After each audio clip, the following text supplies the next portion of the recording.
On October 15th, 1965, the world was forever changed by welcoming the beautiful Patrick McGinty. Then on September 5th of 1989, Lars Heartland welcomed Pat McGinty.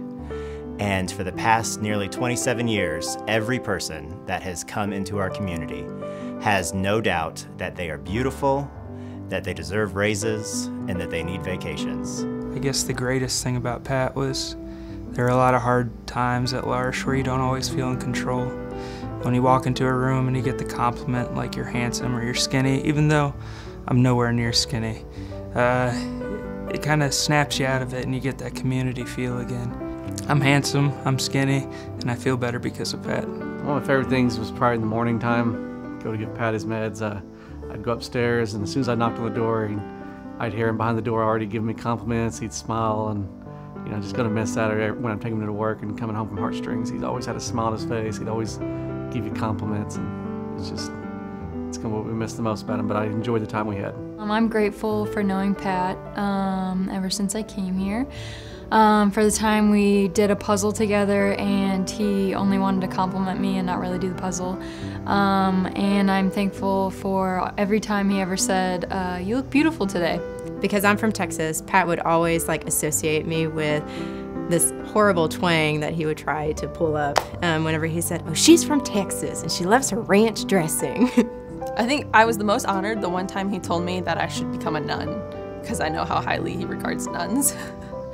And I felt very special when he told me that. I will miss you, and you have a terrific voice and a wonderful comment to all the nuns and ladies and guys. I remember accompanying Pat to Mass and thinking it beautiful that he would just sing from his heart whatever song was going on or whoever we were with. The way that he taught me to just embrace just the beauty of the way he worships and how he sings out. And at first, sometimes I would want to shush him and be like, "Oh, Pat, bring it down." But as we kept going, I just enjoyed it more and more. He just was funny, and he was unique. And there's only one of a kind of Pat. Me in particular, he just was very open to who I was right at that moment, and always had something to say like, "You're beautiful," or "You need $1,000," or "You need a vacation." It was pretty enjoyable to see Pat come up to you and say, "Hey, you're handsome." And telling me that I need $1,000 and a vacation. And I told him, yeah, that's about right.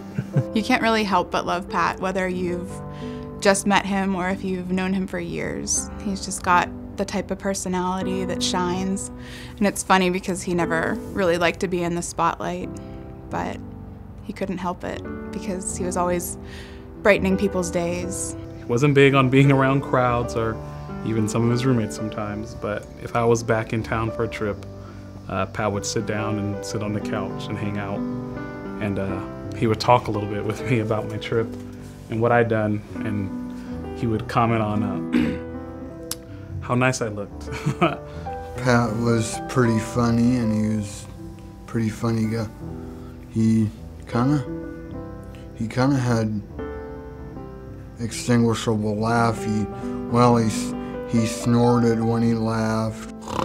He always made fun of me when I laughed because I always laugh with a snort. So I would snort and then he'd...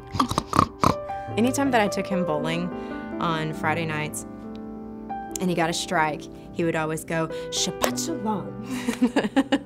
Pat was a great roommate to me in 2014, and he was so spiritual. I want to say thank you from him and be a great roommate to me. We'll miss him, but God's in good hands with him now. Yeah, I just went to church with Pat, yeah. I just enjoy that. He's good man. He's in heaven. Hallelujah. I miss Pat. Pat's in heaven. He's fun to be with. I miss you, Pat. You're a good roommate, Pat. I miss you, Pat. I miss you, Pat. You are an amazing man of your life. You're an amazing grace. You're awesome for everything. You tell my mom you look beautiful and you have a handsome son. He saw beauty and goodness in everybody, and he would always compliment people and tell them they were handsome or beautiful or needed a vacation. Pat, you were always telling everyone how beautiful they were, but you were the most beautiful one of all. Thank you for all the happiness and laughter and joy that you brought to me and the community. I'll miss you. So I remember when I lived with Pat and we were getting ready to go somewhere, or we were doing something and things weren't working out the way they were supposed to, and I was getting frustrated, and we were running late, and so I apologized to everybody. I was like, you guys, I'm sorry, this isn't working out. And I remember Pat said, that's okay, it happens to the best of families. And it just, that was really something special, that he saw what we were living as a family. He'd been sick and had come back to evening care, and one of the first nights back they introduced him again and said, well, Pat's back. You might remember Pat, you know, and they clapped and shouted for him because everybody remembered Pat. And he looked at me and he was just so touched, and he said, they really did miss me. So I thought that was wonderful, that he had no idea the impact that he had on other people. He had the most beaming, beautiful, bright eyes, and they were so just genuine. Anytime that I asked him if he was in pain or anything like that, if he was suffering, you had no idea. And so he just suffered with grace. I appreciated Pat's unwavering and never-ending optimism and his positive attitude as he went through so many struggles that would break so many of us.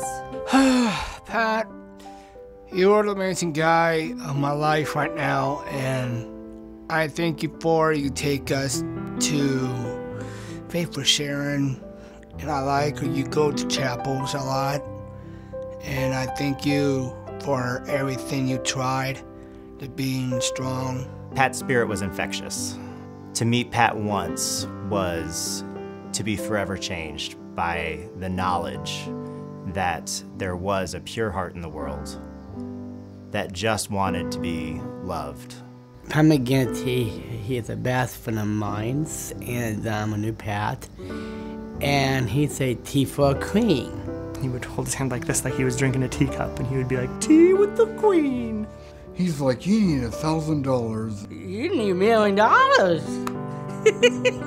His favorite word was, you need a vacation. I just want to give Pat a really good woo, woo, woo, woo. Peace out. Love you. Walk on.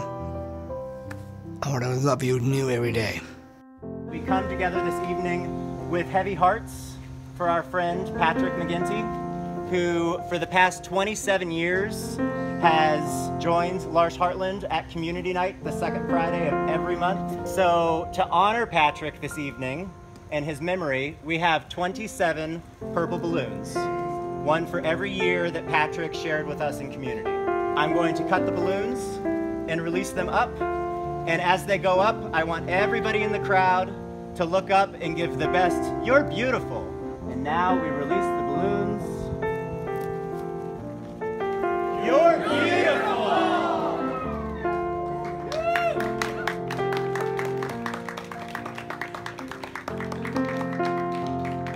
You're on camera.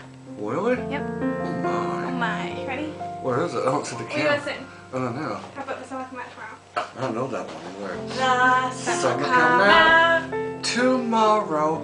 Bet your bottom dollar that Tomorrow. there'll be Sun. just thinking about Tomorrow. clears away the cobwebs and the sorrow till there's Sun. when I'm stuck with a Day. that's Bay. and Gray. I just stick out my Ton.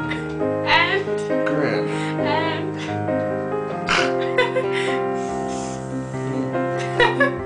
Grin. and say All way. the Sun. oh Come out tomorrow.